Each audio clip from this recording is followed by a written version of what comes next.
Chef's Brew. Today I'm going to take you through clarifying your beer using gelatin.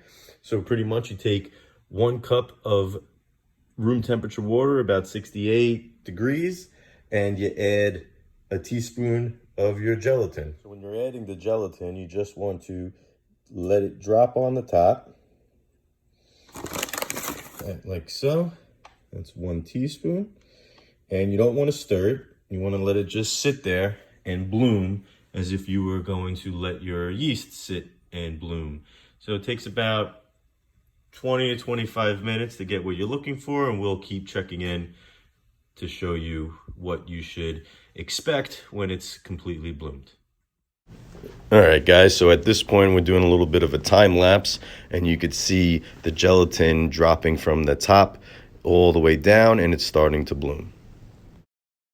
All right, welcome back, guys. So it's been about 20 minutes now, and you can see everything that was on the top has now settled to the bottom and expanded.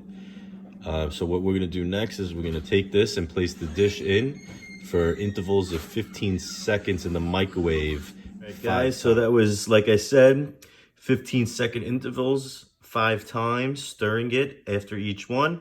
And you can see we were clear. You had all that blooming gelatin on the bottom, and now it's nice and clear. So what we're gonna do is I have my brew in this fridge. It's been sitting at 37 to 36 degrees now for a little over 24 hours. I find using to clarify at cold temperatures produces a clearer product when you're working with gelatin. So let's add our gelatin. Hard to videotape while I was pouring the gelatin into the beer. So what we're going to do now is we're going to bottle our beer, and in about 2 weeks, we're going to crack it open and see the clarity. Check back soon. Chef's Brew.